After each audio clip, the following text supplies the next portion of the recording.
Hello students, welcome to the TSN online education platform. आज हम पढ़ेंगे आपकी हिंदी विषय की पाठ्य पुस्तक वसंत भाग 3 का पाठ 7, जिसका शीर्षक है क्या निराश हुआ जाए। ये एक निबंध है और इसके लेखक हैं आचार्य हजारी प्रसाद द्विवेदी जी। पाठ पढ़ने से पहले लेखक परिचय जानते हैं, यानी हजारी प्रसाद द्विवेदी जी जो लेखक हैं उनके बारे में जानते हैं। आचार्य हजारी प्रसाद द्विवेदी जी का वास्तविक नाम बैजनाथ द्विवेदी था। आपका जन्म 19 अगस्त 1907 को श्रावण शुक्ल एकादशी को आरत दुबे का छपरा ओजवलिया बलिया उत्तर प्रदेश में हुआ था। संस्कृत महाविद्यालय काशी से इन्होंने शिक्षा ली। 1929 में संस्कृत साहित्य में शास्त्री और 1930 में ज्योतिष विषय लेकर शास्त्राचार्य की उपाधि पाई इन्होंने। 8 नवंबर 1930 को हिंदी शिक्षक के रूप में शांति निकेतन में कार्य आरंभ किया। आपने शांति निकेतन में 1930 से 1950 तक अध्यापन कार्य किया। आपने अभिनव भारती ग्रंथमाला व विश्व भारती पत्रिका का संपादन भी किया। हिंदी भवन विश्व भारती के संचालक रहे। लखनऊ विश्वविद्यालय से सम्मानार्थ डॉक्टर ऑफ लिटरेचर की उपाधि पाई। 1950 में काशी हिंदू विश्वविद्यालय में हिंदी प्रोफेसर और हिंदी विभागाध्यक्ष के पद पर भी नियुक्त हुए। विश्व भारती विश्वविद्यालय की एग्जीक्यूटिव काउंसिल के सदस्य रहे। काशी नागरी प्रचारणी सभा के अध्यक्ष रहे और साहित्य अकादमी दिल्ली की साधारण सभा और प्रबंध समिति के सदस्य भी रहे। नागरी प्रचारणी सभा काशी के हस्तलेखों की खोज तथा साहित्य अकादमी से प्रकाशित नेशनल बिब्लियोग्राफी के निरीक्षक रहे। राजभाषा आयोग के राष्ट्रपति मनोनीत सदस्य रहे। 1957 में राष्ट्रपति द्वारा पद्म भूषण उपाधि से सम्मानित किए गए। 1960 से 1967 तक पंजाब विश्वविद्यालय चंडीगढ़ में हिंदी प्रोफेसर के विभागाध्यक्ष भी रहे। 1962 में पश्चिम बंग साहित्य अकादमी द्वारा टैगोर पुरस्कार। 1967 के पश्चात पुनः काशी हिंदू विश्वविद्यालय में, जहां कुछ समय तक रेक्टर के पद पर भी रहे। 1973 में साहित्य अकादमी द्वारा पुरस्कृत हुए और जीवन के अंतिम दिनों में उत्तर प्रदेश हिंदी संस्थान के उपाध्यक्ष रहे। तो अब पढ़ते हैं पाठ क्या निराश हुआ जाए। क्या निराश हुआ जाए। मेरा मन कभी कभी बैठ जाता है। समाचार पत्रों में ठगी, डकैती, चोरी, तस्करी और भ्रष्टाचार के समाचार भरे रहते हैं। आरोप प्रत्यारोप का कुछ ऐसा वातावरण बन गया है कि लगता है देश में कोई ईमानदार आदमी ही नहीं रह गया है। हर व्यक्ति संदेह की दृष्टि से देखा जा रहा है। जो कितने ही ऊंचे पद पर हैं उनमें उतने ही अधिक दोष दिखाए जाते हैं। एक बहुत बड़े आदमी ने मुझसे एक बार कहा था कि इस समय सुखी वही है जो कुछ नहीं करता। जो कुछ भी करेगा उसमें लोग दोष खोजने लगेंगे, उसके सारे गुण दोष भुला दिए जाएंगे और दोषों को बढ़ा चढ़ाकर दिखाया जाने लगेगा। दोष किसमें नहीं होते। यही कारण है कि हर आदमी दोषी अधिक दिख रहा है, गुणी कम या बिल्कुल भी नहीं। स्थिति अगर ऐसी है तो निश्चय ही चिंता का विषय है। तो आचार्य हजारी प्रसाद द्विवेदी जी जिन्होंने ये निबंध लिखा है, जो लिखा है उन्होंने कि वर्तमान जो परिदृश्य है जिसमें समाचारों में हम आए दिन पढ़ते हैं, ठगी, डकैती, चोरी, तस्करी और भ्रष्टाचार के समाचारों से भरे होते हैं समाचार पत्र आज के। तो इनके बारे में जब हम पढ़ते हैं तो लेखक भी उनको पढ़कर उनके बारे में कहते हैं कि मेरा मन कभी कभी इन खबरों को पढ़कर बैठ जाता है। आरोप प्रत्यारोप यानी कि एक दूसरे पर जो दोषारोपण होता है, ऐसा वातावरण हर तरफ बन गया है और ऐसा लगता है कि देश में कोई भी ईमानदार आदमी नहीं रह गया है। हर व्यक्ति को संदेह की दृष्टि से देखा जाता है, क्योंकि जो अभी वातावरण है उसमें यही लगता है कि कोई भी व्यक्ति सही नहीं है, कुछ न कुछ दोष उसमें है, तो उसे भी हर एक व्यक्ति को संदेह की दृष्टि से ही देखा जाता है। और जो जितने ही ऊंचे पद पर है उसमें उतने ही अधिक दोष दिखाए जाते हैं। जितना ज़्यादा ऊंचा पद होगा उतने ही उस व्यक्ति के बारे में बुरा कहा जाएगा, दोष लगाए जाएंगे। तो इसके बारे में जो लेखक है वो कहते हैं कि एक बहुत बड़े आदमी ने मुझसे एक बार कहा था कि इस समय वही व्यक्ति सुखी है जो कुछ भी नहीं करता। अगर आप कुछ भी काम करेंगे तो उसमें दोष लोग खोज ही लेंगे। तो उसके अच्छा काम भी करेगा व्यक्ति तो भी उसके गुणों को भुला दिया जाएगा और उसके दोषों को ही बढ़ा चढ़ाकर दिखाया जाने लगेगा। और ऐसा तो कोई भी नहीं है कि किसी में दोष ही ना हो, क्योंकि हर किसी में कुछ ना कुछ कमी, कुछ ना कुछ दोष तो होता ही है। तो यही कारण है कि हर आदमी दोषी अधिक दिख रहा है, क्योंकि उसकी दोषों को ही केवल बढ़ा चढ़ाकर दिखाया जाता है और गुणों को बिल्कुल भी नहीं दिखाया जाता। तो स्थिति ऐसी ही है तो निश्चय ही ये चिंता का विषय है। वर्तमान जो परिदृश्य है वह वाकई में बहुत ही चिंता का विषय है। क्या यही भारतवर्ष है जिसका सपना तिलक और गांधी ने देखा था? रविंद्रनाथ ठाकुर और मदन मोहन मालवीय का महान सांस्कृतिक सभ्य भारतवर्ष किस अतीत के गह्वर में डूब गया? आर्य और द्रविड़, हिंदू और मुसलमान, यूरोपीय और भारतीय आदर्शों की मिलन भूमि मानव महासमुद्र क्या सूख ही गया? मेरा मन कहता है ऐसा हो नहीं सकता। हमारे महान मनीषियों के सपनों का भारत है और रहेगा। तो लेखक जो वर्तमान परिदृश्य है, जो घटनाएं होती हैं हमारे चारों तरफ, उनको देखकर उन्हें लगता है कि ये बहुत ही चिंता का विषय है। तो क्या ये ऐसा ही है हमारा भारतवर्ष जिसका सपना हमारे जो महान नेता हुए थे, क्रांतिकारी हुए थे, देशभक्त हुए थे, उन्होंने क्या इसी भारतवर्ष का सपना देखा था? क्या वे यही भारत चाहते थे जिसके लिए उन्होंने अपने प्राण त्यागे, अपने जीवन को संघर्ष में लगाया? तो क्या ये वही भारतवर्ष है? रविंद्रनाथ ठाकुर और मदन मोहन मालवीय जो कि महान संस्कृति सभ्य भारतवर्ष जिन्होंने बताया है हमारे देश को, क्या ये वही भारतवर्ष है या जो वो भारतवर्ष उन्होंने बताया था वो अतीत के किसी गह्वर में यानी कि बहुत गहरी खाई में डूब गया है? गह्वर कहा जाता है बहुत ही गहरा खड्डा। तो जो हमारा भारतवर्ष था, जो महान संस्कृति थी उसकी, वो भारत क्या किसी ऐसे गहरे खाई में डूब गया है? आर्य और द्रविड़, हिंदू और मुसलमान, यूरोपीय और भारतीय आदर्शों की मिलन भूमि, यानी इन सभी जो अलग अलग जातियां हमारे देश में आई है, उन सभी की मिलन भूमि, उन सभी के आदर्शों की जो स्थल रहा है वो हमारा भारत देश रहा है, जहां बहुत ही दार्शनिक, बहुत ही महान महापुरुषों का देश रहा है यह। तो उन सभी से भरा हुआ हमारा देश है। तो इसे कह सकते हैं कि मानव जो उसका समुद्र रहा है हमारा भारत देश, क्या वह सूख गया? यानी कि महापुरुष जो थे यहाँ के, जो इतने महान व्यक्ति थे, उनसे हमारा देश खाली हो गया है, जो समुद्र था वो सूख गया है? मेरा मन कहता है ऐसा हो नहीं सकता। तो लेखक कहते हैं कि मेरा मन ये मानने को तैयार नहीं है कि इस तरह से जो बहुत ही अच्छा हमारा देश था, बहुत संस्कृतिशाली और बहुत ही वैभवशाली हमारा जो देश था, उसमें जो भी महान व्यक्ति थे उनसे खाली हमारा देश अभी नहीं हुआ है, बल्कि अभी भी जीवित है हमारा देश। हमारे महान मनीषियों के सपनों का भारत है और ये रहेगा। जो हमारा भारत देश है, जो उन महान जो लोग हैं उनके सपनों का भारत है और ये हमेशा रहेगा।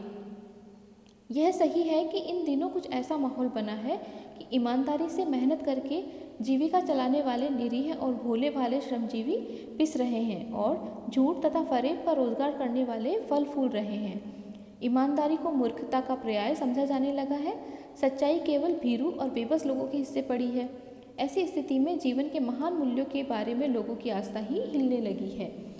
तो वर्तमान परिदृश्य है उनको देखते हुए तो लगता है कि कुछ ऐसा माहौल बन गया है कि जो ईमानदारी से और जो मेहनत करके लोग अपनी जीविका चला रहे हैं, जो बहुत ही भोले भाले हैं, निरीह है, यानी कि जिनका शक्तिशाली नहीं है, कमज़ोर है, ऐसे लोग अपनी जीवन चला रहे हैं वो ईमानदारी से और मेहनत करके चला रहे हैं।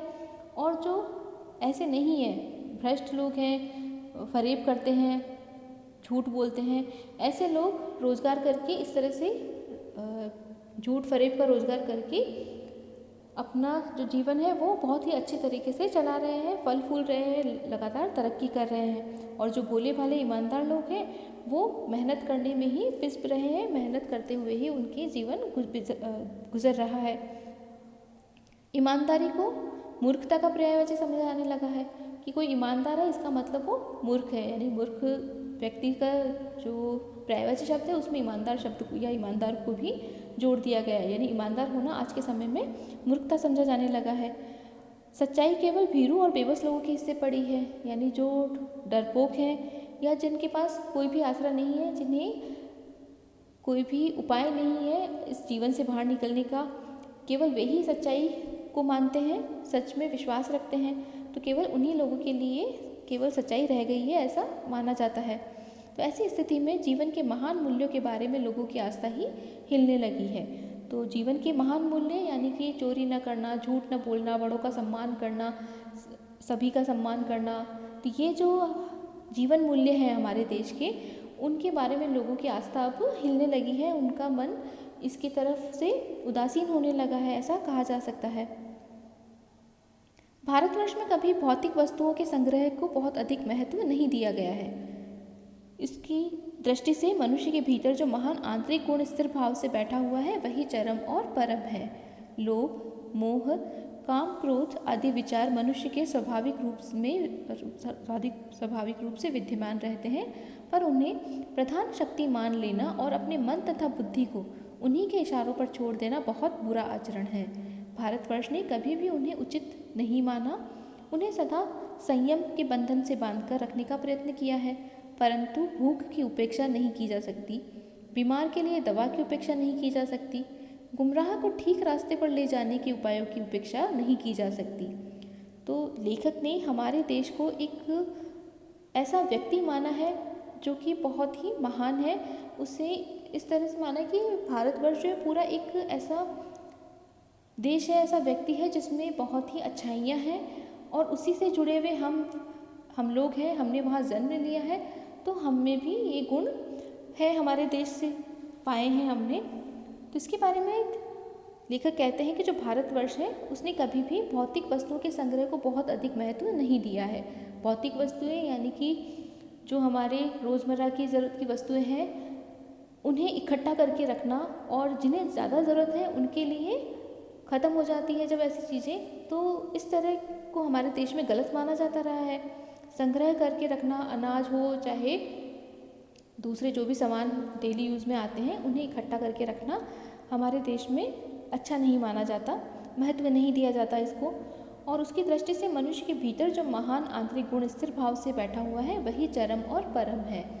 मनुष्य के भीतर जो सभी को समभाव से देखना, सभी से भाईचारे के साथ रहना, सभी से प्रेम भाव बांटना और सभी से मिलजुल कर रहना, और जो बेबस है या जो कमज़ोर है उनकी सहायता करना, यही हमारे मूल गुण हैं और यही इन्हीं गुणों को चरम और परम माना गया है। यानी ईश्वर प्राप्ति के लिए इन्हीं गुणों को मुख्य माना गया है, परम माना गया है, और व्यक्ति मनुष्य होने का जो चरमोत्कृष्ट माना जाता है, इन्हीं गुणों का होना चरम माना जाता है। तो इसी के बारे में लेखक कहते हैं कि मनुष्य के भीतर यही जो महान गुण है वही उसके आंतरिक भाव से उसके मन में बैठे हुए हैं और इन्हें ही सबसे सर्वश्रेष्ठ माना जाता है और इन्हीं को चरम और परम माना जाता है।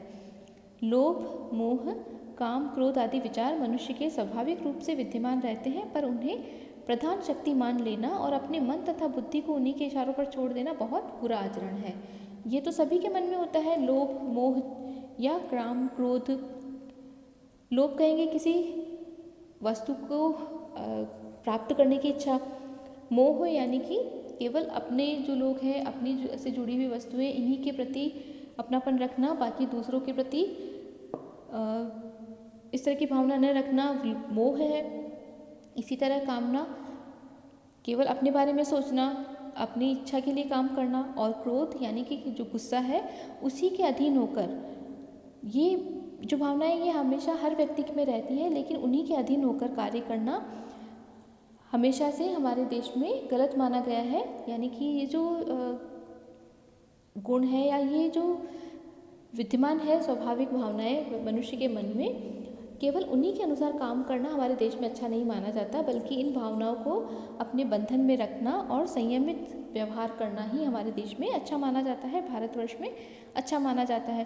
तो अपने मन और बुद्धि को उन्हीं के इशारों पर छोड़ देना, यानी कि मान लो आपको कोई चीज़ अच्छी लगी जो आपके मित्र की है या किसी और की है, लेकिन आपको वो इतनी पसंद आई कि उसके लिए आप चोरी भी कर रहे हैं या चुपके से काम में ले रहे हैं या उसी जैसी वस्तु प्राप्त करने के लिए अपने माता पिता को जिद कर रहे हैं, तो ये सारी चीज़ें गलत है। और केवल अपने मन और बुद्धि का प्रयोग न करते हुए, और क्योंकि आपको पसंद है इसको प्राप्त करने के लिए आप हर संभव कोशिश करते हैं, तो ये गलत है। इसके लिए कहा जाएगा कि अपने मन और बुद्धि को जो लोभ, मोह या काम, क्रोध भावनाएं हैं उनके अधीन आपने छोड़ दिया है। तो इनको हमारे देश में ज़्यादा महत्व नहीं दिया जाता, बल्कि भारतवर्ष ने सदा संयम के बंधन में बांधकर रखने का प्रयत्न किया है। और जो सही है वह है उसी, अगर वाकई में देखा जाए अगर वह वस्तु आपके लिए उपयोगी नहीं है, इतने महत्व की नहीं है, केवल आपको अच्छी लग रही है इसीलिए आप उसे प्राप्त करना चाहते हैं, तो ये गलत है। और वाकई आपको उस वस्तु की ज़रूरत है, आपके बहुत काम की है, तो आप उसके लिए इच्छा करते हैं, उसको पाने की कोशिश करते हैं, तब तो ठीक है। लेकिन अगर केवल देखा देखी होड़ में या फिर आपको पसंद है इसलिए आप उसे पाना चाहते हैं, तो ये गलत होगा। तो इसीलिए अपने मन और बुद्धि को पहले, जब भी आपको ऐसा लगे कि आपको उस चीज़ की ज़्यादा ज़रूरत है, तो पहले अपने दिमाग से और बुद्धि से पूछे कि वाकई उसके बिना आपका काम नहीं चल सकता। तो ये होगा संयम के बंधन में बांधना, अपने मन और बुद्धि को सही रास्ते पर, सही दिशा में सोचते हुए किसी कार्य को करने के लिए लगाना। तो इसी तरह भारतवर्ष में जो लोभ, मोह या काम, क्रोध है, इन विचारों को प्रधानता न देते हुए उन्हें सदा संयम के बंधन में बांध कर रखने का प्रयत्न इसी तरह से किया जाता है। परंतु भूख की उपेक्षा नहीं की जा सकती। यानी अगर कोई व्यक्ति भूखा है और उसके पास कोई साधन नहीं है खाना प्राप्त करने का, और उसे हम ज्ञान दे रहे हैं, उन्हें अच्छाई का पाठ पढ़ा रहे हैं, तो वो कभी भी उसका पालन नहीं करेगा। बीमार के लिए भी दवा की उपेक्षा नहीं की जा सकती। अगर कोई व्यक्ति बहुत ज़्यादा बीमार है, उसे दवाई की ज़रूरत है, और दवा की जगह हम उससे अपेक्षा करते हैं कि वह अच्छे कार्य करे, दूसरों का आदर करे, चोरी न करे, अपनी दवा के लिए सही गलत रास्ते का प्रयोग न करे, सही रास्ते पर चले, अगर उसे मिले तो ही दवा ले, तो ये गलत होगा। उसकी भी उपेक्षा नहीं की जा सकती। गुमराह को ठीक रास्ते पर ले जाने के उपायों की उपेक्षा नहीं की जा सकती। अगर कोई व्यक्ति गलती कर बैठा है, हो गया उससे कोई अपराध, तो उसे ऐसे ही नहीं छोड़ सकते। उसे केवल सज़ा देना ही काफ़ी नहीं है, बल्कि उसे वापस से सही रास्ते पर लाना, और जो बीमार है या जो भूखा है उसके लिए उचित संसाधनों का जुटाना भी बहुत आवश्यक है। बाकी का पाठ पढ़ेंगे अगले वीडियो में।